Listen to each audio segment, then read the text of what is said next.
good at making sure that an AD just gets the read of their cannot auto attack. I've been really biased against like on-hit Varus because of that in the LPL. I've just seen like too many teams have good execute into him when he's down sums or down conditions that are bad. I feel the same way about Sivir. I think this is going to be a really tough game for Sivir to auto attack. And I think the most notable one was in the AL versus BLG series that we saw, Rafa. The Elk on Sivir. It was so hard to auto attack like, into what was a very similar draft with Flandre's Rumble, with Yone that was also showing for Shanks. I believe there might have been a Azir in that game, but regardless, I think it's going to be a really tough game for Sivir to auto-attack in if JDG plays their cards correctly. So, yes, Top Esports showing a ton of scaling and are going to be a big late-game team fight, but if they make it hard for Azir and Sivir to auto-attack, that is where your damage is coming from as Top Esports, and JDG have a lot of tools to do so. And the main thing that I'm looking at, Matt, JDG, instead of going for the Kai'Sa, they go for the Zeri instead. There is no guaranteed lockdown from the side of Top Esports. Everything relies on either Hong getting in range of Zeri, which shouldn't happen fairly easily, or this Call of the Forge God landing true, which is a skill shot overall, and PES can easily dodge. It's going to be fun to see if he can do it against JACKEYLOVE. Here we go, baby. First game between JDG and Top Esports. Let's hit the rift.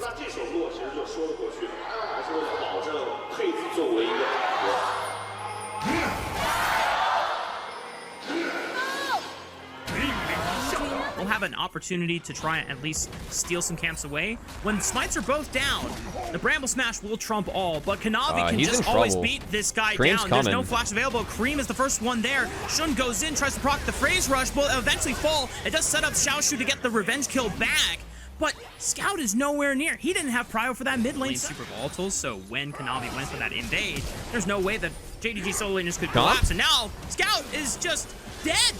It was a flash, already burned. Also, the nice thing is that you have Sivir and Azir as your two main carries. The fact that it's going this well in the early game is totally nice for Top Esports. We didn't necessarily get a chance to talk about shove waves so quickly early on in the game. We're really seeing Cream and JACKEYLOVE take advantage of that. Whether it's having a priority swap here, which we see from JACKEYLOVE as he's out of base first, or just Cream pushing around Scout, being accelerated in this game. It's given Top Esports access to early objectives, so able to secure these with the push in the lane and then match that with the scaling, and JDG definitely feels like they're in the hole pretty bad early.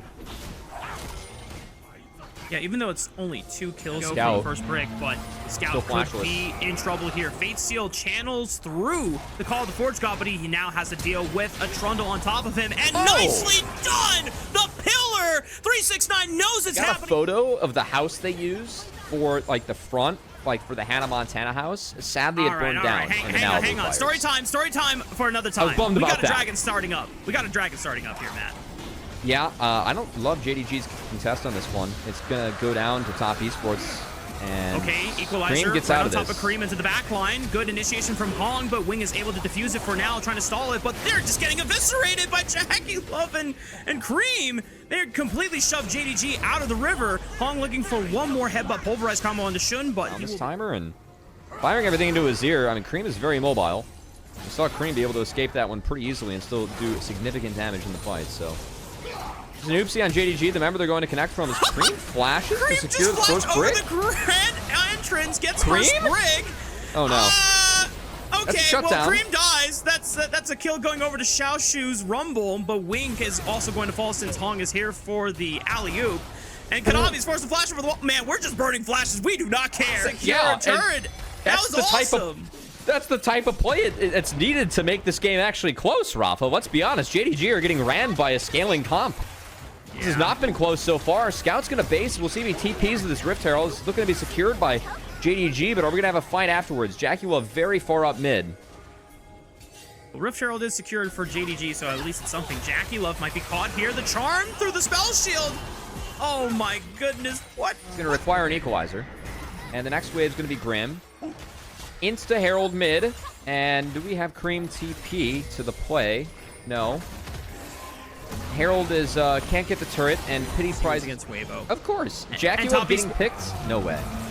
And he will still win this game. Now, Call of the Forge God onto Xiaoshu. Oh massive knockup with the Searing Charge. Kanavi and 369 are just brute forcing this one with Hong in their back pockets. Nature's Grasp momentarily locks them down, but there's no real follow-up. as Top Esports, they were going for the tier 1 turret anyway. I guess Wink didn't cancel the Alistar going in, and then 369 with a beautiful flash to make sure that the knockup is a 2-man. Oh my goodness gracious. Scout, we eat the wrong way. Double mid skirmishes when JDG were having this moment where they looked like the best team in LPL, and Scout was in form. Yeah, and now he's getting creamed on as we get a replay. Good buffer on the Emperor's Divine, but still kind of in Narnia. Just for where the rest of his team was. So that's Soul Point going over to Top Esports. Creams Azir and Scouts Yone. And I see them again on my screen. I was just going to look at the inventories and say that there's a big difference in items, but now I'm looking on my screen and that Yone is dead again. Oh my goodness. So that's rough. The milk is very good. Let's if this feels like a scrim at this point.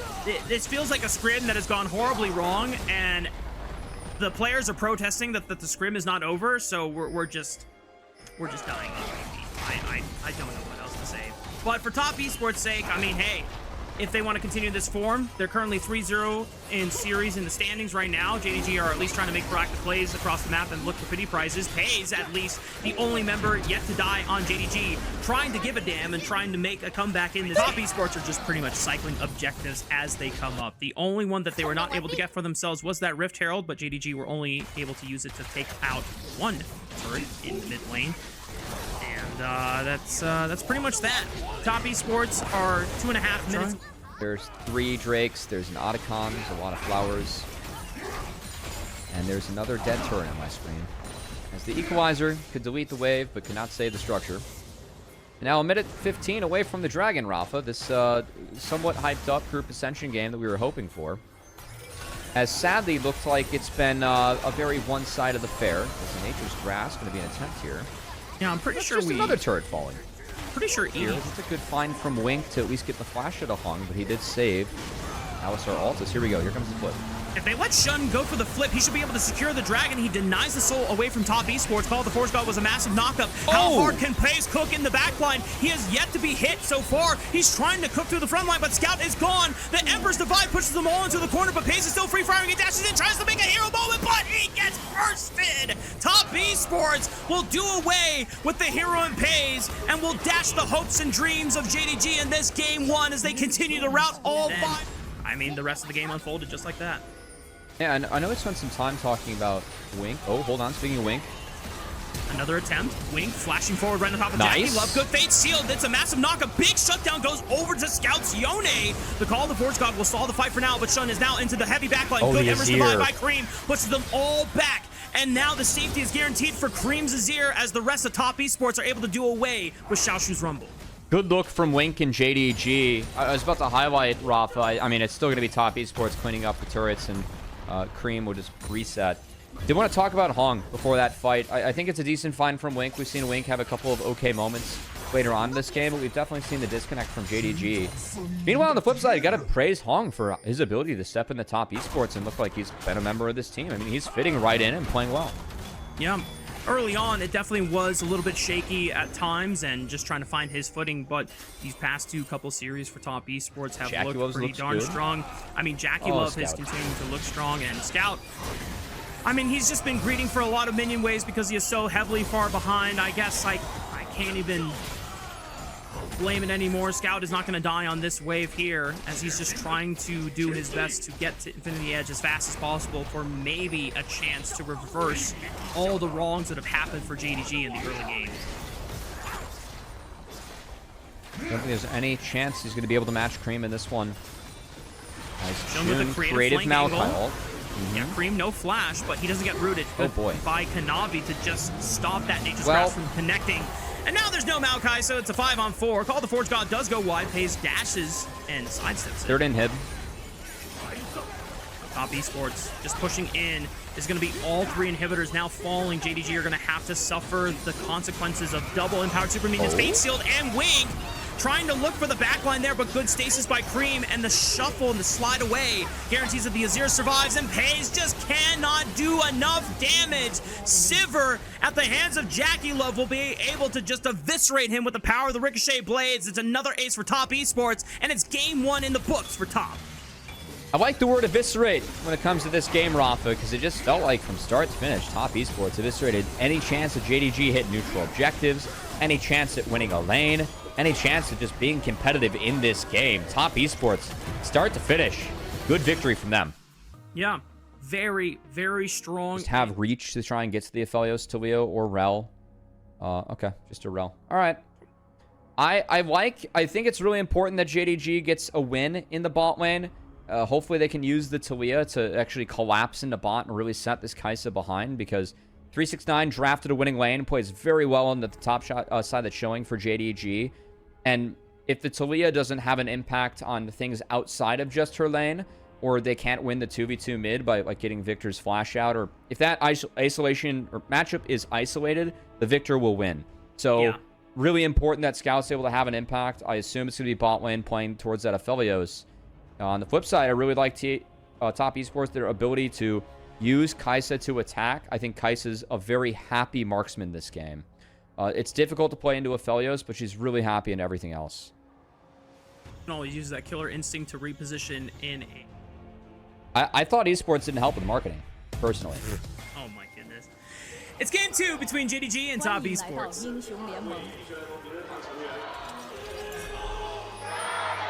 Kanavi's playing this. He's going to be on a ward. Scout actually TP'd to the bot inner turret. And, oh, we get a replay.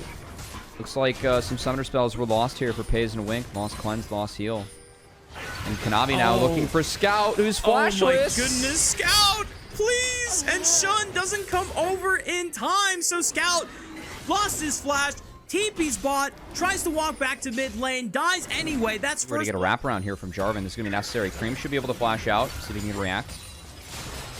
Nice EQ by Shun. Cream, I think he's just accepted his fate. He's not going to be able to make the distance here. And Scout even had a well-placed seismic shove just in case Cream was thinking about looking for a flash. There is chain ganks coming in from Top Esports. Hang on. Hong is in trouble. Okay, well, Can Dragon be taken in time? Maybe. I mean, effectively, so not enough to really threaten. Top Esports will return to the Dragon now that Hong has returned to the bottom side of the map with JACKEYLOVE. I want to say a nice lesson there from both of our top laners, why those early boots, steel caps can be valuable. You get in a scenario like this and you're still kind of okay being there. Scout going to be forced. Gives him enough time for him to flash away, but now Top Esports, they have prio from Cream once again because he used the ultimate to force Scout away. Grub's now being started by Kanavi. Cream is here, no Chaos Storm available, but he is the first mid laner here. Scout is Weaver's now wall. Going to join with the Weaver's wall, looking for the seismic shove right into Kanavi. Wink commits forward. Kanavi pushes them back with a crescent guard, but the Cataclysm will force the flash out of the jungler for Top Esports. Here comes the Moonlight Vigil. Oh, it whiffed! Oh, man, but here comes Xiaoshu over the wall. He will at least be able to clean up the kills. That's interesting. We'll see. Uh-oh. Oh, boy. Hong's in trouble.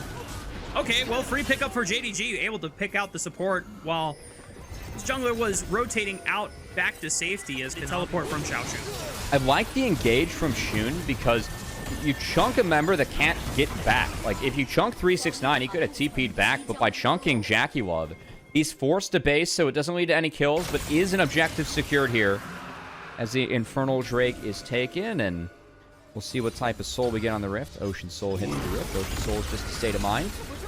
Cream doing his best to clear out this wave, knows that the troops are coming. Good knock-up. Cream tries to flash away towards the south, but I'm not sure what he is delaying for because Xiaoshu is so tanky that he can absorb quite a number of turret shots, and that guarantees JDG will pick up another kill onto Cream's Victor. Race for first brick is on as plates have fallen. Kanavi spotted by a ward here. Oh, okay. Got the Pays' flash. He had the 3 Talon Strike prepped. Well played by Kanavi. And a good summoner spell take away from Pays. Oh, boy. At least he got out. Still not great. Yeah. Rift Herald started, though. Cream can't respond. There's no TP on the Victor. I think this is given. It's positives for JDG. Yes. Only looking up from here. Cream will get a chance to push in this wave uncontested while Scout just goes for some crow camps. But as you called out, the Rift Herald is secured for JDG. Now the rest of Top Esports are taking up position in this bottom quadrant. Oh my goodness. Okay. Well, you know what? Big Kruk only gave away 19 gold. It could be worse. Cream with unchallenged priority. as the victor, will get another turret for the side of Top Esports. We're about 2.5 minutes away from the third dragon of the game, while JDG picked up for themselves another turret, and they didn't use the Rift Trail for it, so they'll still probably can't move him yet, but 369 has amassed some more resources on himself. Meanwhile, oh, that's big good crash find. down onto Wink. Yeah, Nautilus is blown up and Pays. Remember, he doesn't have flash from before. Top Esports, easy secure onto 2.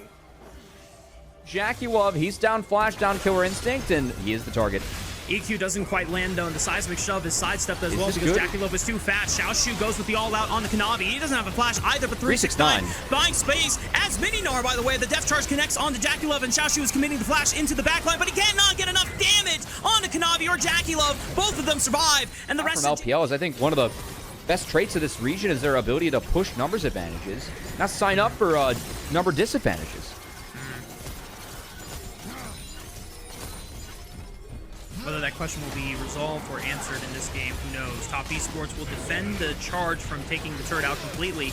As Kanavi is now forcing the engage on the JDG. Good slam by 369 with the wall. Look at JACKEYLOVE. Perfect Kaisa with the killer instinct positioning. GG. As he can just find an isolated 1v1 into Shun. 369 might get dropped by Xiaoshu. No! He hops over the wall and he 369! Oh my god, 369 is just curb stomping them, and he's Fortnite dancing on them too. To find God, but sadly God was missing as JDG can't come up with anything against Top Esports. And I mean, what is this showing from? Get absolutely astroglided on. Because it's just so crazy that JDG had some decent early game looks, and now it's all been dashed away in a matter of minutes. As Scout's gonna look for the Weaver's wall. Cream is isolated with Hong on the right side, but the dredge line doesn't quite hit. Seismic Shove does slick him back. Hong and 369 looking for Scout. He flashes away from the Meganar ulti, but JACKEYLOVE in the middle for 3 members, but Kanavi joins him as well, and maybe ensuring that Pays goes down. Scout now completely isolated, and yep, that's it. Done and dusted. Top Esports finding another massive win. Attempts to throw a house. Slow Scout briefly, but a teleport is now coming in. Look at this. Top Esports are going to commit to 2 different plays. Cream is going to try to bail out 369 to make sure that he escapes. Cataclysm already used. 369 will eventually get bursted out by Pays' Aphelios. The big shutdown bounty. Cream and Hong are going to try to turn this fight around as Cream is just stalling for time. But the Baron was already secured by JACKEYLOVE and Kanavi on the other side of the map. Yeah, the rest of the members just returning the lane. I mean, that dragon's pretty null and void. It doesn't really matter in the grand scheme of things as this game continues to go closer and closer to Top Esports' way. Decent look from JDG to get something, but I'm looking at the scoreboard and I see Pays down a full Nashor's Tooth to the Kaisa, and still think things are pretty grim. At least for JDG's sake, they can say that, hey, we have slowed down the Ocean Soul. I thought, yeah, I have no knowledge on it, but, you know, yeah, they can go to Hideout, they can go to a barbecue place, they can do whatever they want. Top Esports have definitely put in the work to put a closing bow on this series as Wink tries to send it onto Cream, knowing that he does not have flash. He doesn't have stasis either.